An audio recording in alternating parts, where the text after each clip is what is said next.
Hello friends, our today's topic is electrocardiogram.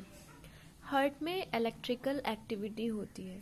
जो heart का cardiac conduction system है, cardiac conduction system की जो सेल्स हैं वो इलेक्ट्रिकल इम्पल्सेस को जनरेट करते हैं और इस जनरेटेड इलेक्ट्रिकल इम्पल्स को फिर थ्रू आउट द हार्ट इस इलेक्ट्रिकल इम्पल्स को कंडक्ट करते हैं।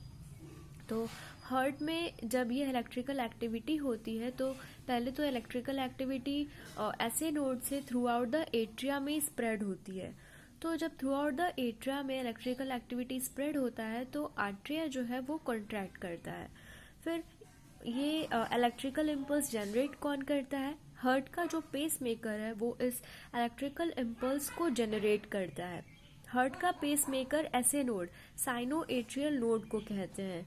ये क्या करता है कि ये small bundle of specialized cell है जो कि राइट एट्रियम में लोकेटेड है और ये इलेक्ट्रिकल इम्पल्सेस को इनिशिएट करता है। फिर इलेक्ट्रिकल इम्पल्स जो है ऐसे नोड से through out the atria spread होती है और एट्रिया को कॉन्ट्रैक्ट कराती है। तो through out the atria electrical impulse जो है वो स्प्रेड होता है जिससे कि एट्रिया जो है ये कॉन्ट्रैक्ट करता है। और फिर क्या होता है कि जो ऐसी नोड है ये इलेक्ट्रिकल इम्पल्सेस को पर minute about 60 to 100 times generate करता है।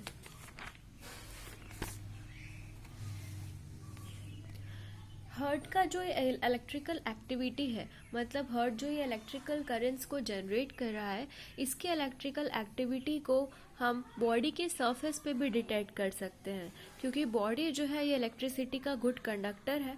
बॉडी फ्लूइड में आयंस होते हैं जो कि इलेक्ट्रिकल करंट को कंडक्ट कर सकते हैं। तो हम कैसे इलेक्ट्रिकल एक्टिविटी को जो हार्ट जनरेट कर रहा है उसे डिटेक्ट करते हैं बॉडी सरफेस से? By placing electrodes on the skin पे इलेक्ट्रोड्स को प्लेस करके हम इस इलेक्ट्रिकल एक्टिविटी को रिकॉर्ड कर सकते हैं। तो इलेक्ट्रोकार्डियोग्राफी इलेक्ट्रोकार्डियोग्राम से रिलेटेड एक टर्म है। ये मेथड है, ये प्रोसेस है ऑफ प्रोड्यूसिंग इलेक्ट्रोकार्डियोग्राम। इलेक्ट्रोकार्डियोग्राफ जो है ये मशीन या इंस्ट्रूमेंट है जिससे हम इलेक्ट्रोकार्डियोग्राम को रिकॉर्ड करते हैं। इलेक्ट्रोकार्डियोग्राम को रिकॉर्ड करने के टाइम जब इलेक्ट्रोकार्डियोग्राम लिया जाता है, इलेक्ट्रोकार्डियोग्राम ग्राफिकल रिप्रेजेंटेशन होता है हार्ट की इलेक्ट्रिकल एक्टिविटी का, जिसे हमने ऑब्टेन किया है हार्ट की इलेक्ट्रिकल एक्टिविटी को बॉडी सरफेस पे इलेक्ट्रोड्स को प्लेस करके। हार्ट की इलेक्ट्रिकल एक्टिविटी को हम डिटेक्ट करते हैं by placing electrodes on the body surface. तो जब इलेक्ट्रोकार्डियोग्राम को लिया जाता है तो स्किन पर इलेक्ट्रोड्स को प्लेस किया जाता है और ये जो इलेक्ट्रोड्स हैं वो वायर के थ्रू एक इंस्ट्रूमेंट से कनेक्टेड होते हैं, जो इंस्ट्रूमेंट इलेक्ट्रोकार्डियोग्राफ है। और ये इंस्ट्रूमेंट क्या करता है, ये हार्ट के इलेक्ट्रिकल सिग्नल्स को रिकॉर्ड कर लेता है। तो ये जो इंस्ट्रूमेंट इलेक्ट्रोकार्डियोग्राम के लिए यूज़ किया जाता है उसे इलेक्ट्रोकार्डियोग्राफ कहते हैं, जो कि हार्ट के इलेक्ट्रिकल सिग्नल्स को रिकॉर्ड करता है। अब हम देखेंगे कार्डियक साइकिल।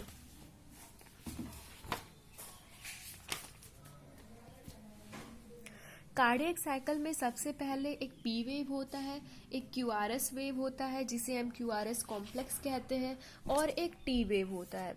जो पी वेव है ये फर्स्ट वेव है और ये इलेक्ट्रोकार्डियोग्राम का फर्स्ट वेव है। इलेक्ट्रोकार्डियोग्राम की जो फर्स्ट वेव है ये पी वेव है, ये एक अपवर्ड डिफ्लेक्शन है और पी वेव रिप्रेजेंट करती है एट्रियल डीपोलराइजेशन को। एट्रियल डीपोलराइजेशन जो कि स्प्रेड होता है साइनो एट्रियल नोड से थ्रू आउट द एट्रिया और इसकी एक ड्यूरेशन होती है। एट्रियल डीपोलराइजेशन की जो ड्यूरेशन होती है वो 80 to 100 मिली सेकेंड्स होती है।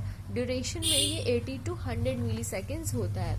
सेकेंड वेव जो है इलेक्ट्रोकार्डियोग्राम की ये क्यूआरएस कॉम्प्लेक्स है जिसे हम क्यूआरएस वेव भी कहते हैं। ये रिप्रेजेंट करता है वेंट्रिकुलर डीपोलराइजेशन को। जैसे कि पी वेव रिप्रेजेंट कर रहा था एट्रियल डीपोलराइजेशन को, क्यूआरएस वेव जो है ये रिप्रेजेंट करता है वेंट्रिकुलर डीपोलराइजेशन को।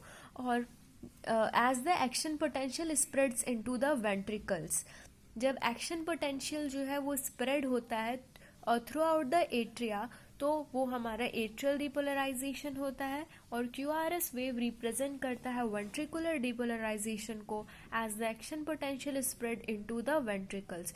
जो ईसीजी की थर्ड वेव है, इस थर्ड वेव को टी वेव कहते हैं। टी वेव रिप्रेजेंट करता है वेंट्रिकुलर के रिपोलराइजेशन को। वेंट्रिकुलर के रिपोलराइजेशन को मतलब जब वेंट्रिकल्स की जो मसल्स हैं वो रिलैक्स करती हैं आफ्टर द कॉन्ट्रैक्शन। इसके बाद ईसीजी में कुछ सेगमेंट होते हैं, जैसे कि एसटी सेगमेंट और पीआर सेगमेंट। पीआर सेगमेंट जो है ये टाइम डिले को रिप्रेजेंट करता है, time delay between atrial depolarization and ventricular depolarization.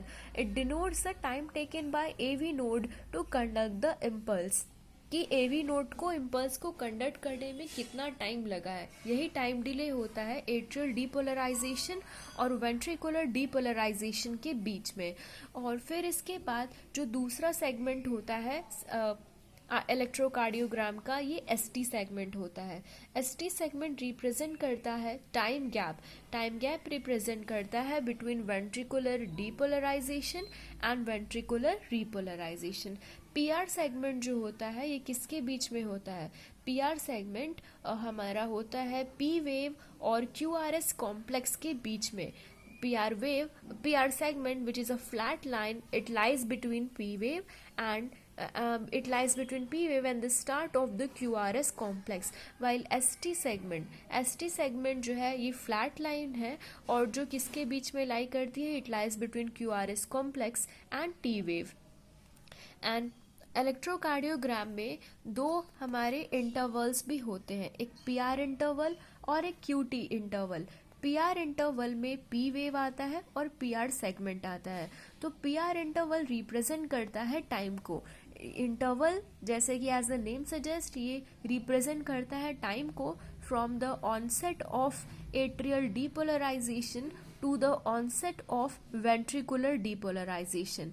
मतलब कि जो टाइम है यहाँ से शुरू हुआ है, ऑनसेट हुआ है वेंट्रिकुलर डीपोलराइजेशन का, और यहाँ से ऑनसेट हुआ है वेंट्रिकुलर डीपोलराइजेशन का। तो ये रिप्रेजेंट कर रहा है टाइम को from the onset of atrial depolarization to the onset of ventricular depolarization. फिर जो दूसरा इंटरवल है इलेक्ट्रोकार्डियोग्राम का, ये इंटरवल है क्यूटी इंटरवल। क्यूटी इंटरवल को मेजर करते हैं from the beginning of the QRS complex to the end of the T wave, और ये रिप्रेजेंट करता है टाइम को फ्रॉम द एक्टिवेशन, ये पूरे टाइम को रिप्रेजेंट करता है from the activation of electrical activity in the ventricles and their return to the resting state. Electrical activity जब एक्टिवेशन होता है इलेक्ट्रिकल एक्टिविटी का वेंट्रिकल्स में, और फिर जो ये इलेक्ट्रिकल एक्टिविटी है और वेंट्रिकल्स जो है ये अपने रेस्टिंग स्टेट में रिटर्न करते हैं, तो क्यूटी इंटरवल इस पूरे टाइम को रिप्रेजेंट करता है। फिर उसके बाद इलेक्ट्रोकार्डियोग्राम का क्या सिग्निफिकेंस है? इलेक्ट्रोकार्डियोग्राम में जो वेव्स की साइज है ये हमें एबनॉर्मेलिटीज के लिए क्लू दे सकती है। अगर जो पी वेव है, पी वेव जो है वो उसका एनलार्जमेंट है, पी वेव जो है अगर ये लार्जर है तो ये हमें ये इंडिकेट कर रहा है कि एट्रियम का जो है वो एनलार्जमेंट हो गया है, ये एक एनलार्ज्ड एट्रियम को रिप्रेजेंट कर रहा है। और एक अगर एनलार्ज्ड क्यू वेव है तो क्यू वेव क्या रिप्रेजेंट करता है? This is the Q wave. Q wave represent करता है अगर ये वेंट्रिकुलर क्यूआरएस कॉम्प्लेक्स ये रिप्रेजेंट कर रहा है वेंट्रिकुलर डीपोलराइजेशन को, तो जो क्यू वेव है ये रिप्रेजेंट कर रही है initial phase of ventricular depolarization को। और अगर क्यू वेव जो है ये एनलार्ज्ड है इलेक्ट्रोकार्डियोग्राम में तो ये रिप्रेजेंट करती है, ये इंडिकेट करती है मायोकार्डियल इन्फेक्शन को। और अगर जो है आर वेव जो है दिस आर वेव अगर ये जो है ये एनलार्ज्ड है, तो अगर आर वेव जो है ये एनलार्ज्ड है तो ये हमें एनलार्ज्ड इन द सेंस ये ऐसा है, थोड़ा फ्लैटर है, तो ये रिप्रेजेंट कर रहा है एनलार्ज वेंट्रिकल्स को। और अगर टी वेव जो है ये नॉर्मल से फ्लैटर है तो ये रिप्रेजेंट कर रही है कि जो हार्ट है वो इनसफिशिएंट ऑक्सीजन को रिसीव कर रहा है। मतलब अगर एक एनलार्ज्ड पी वेव है तो ये रिप्रेजेंट कर रही है एनलार्जमेंट ऑफ एट्रियम को, और अगर क्यू वेव एनलार्ज्ड है तो ये रिप्रेजेंट कर रहा है मायोकार्डियल इन्फेक्शन को, आर वेव एनलार्ज्ड है तो ये इंडिकेट कर रहा है एनलार्ज्ड वेंट्रिकल्स को, मतलब पी वेव एनलार्ज है तो ये रिप्रेजेंट कर रहा है एनलार्ज्ड एट्रियम को, और आर वेव जो है ये एनलार्ज्ड है तो ये रिप्रेजेंट कर रहा है एनलार्ज्ड वेंट्रिकल्स को, और टी वेव जो है अगर ये नॉर्मल से एनलार्ज्ड है यानी फ्लैटर है तो ये रिप्रेजेंट कर रहा है कि जो हार्ट है वो इनसफिशिएंट ऑक्सीजन को रिसीव कर रहा है, उसे इनसफिशिएंट ऑक्सीजन मिल रहा है। डी वेव जो कि रिप्रेजेंट करती है वेंट्रिकुलर रीपोलराइजेशन को। और हाँ, तो इनसफिशिएंट ऑक्सीजन हार्ट जो है वो किस डिजीज़ में रिसीव करती है, जैसे कि कोरोनरी आर्टरी डिजीज़ में। तो उस टाइम जब हार्ट जो है वो इनसफिशिएंट ऑक्सीजन को रिसीव करेगी तो टी वेव जो है वो नॉर्मल से ज़्यादा फ्लैटर होगा। उस टाइम जो टी वेव है वो नॉर्मल से ज़्यादा फ्लैटर होगा। टी वेव जो है वो एलिवेटेड हो जाता है हाई ब्लड पोटेशियम लेवल। जब ब्लड पोटेशियम लेवल ज़्यादा होता है जिसे हम हाइपरकैलेमिया कहते हैं, इसमें क्या होता है टी वेव वो एलिवेटेड हो जाता है एंड नॉट एनलार्ज्ड।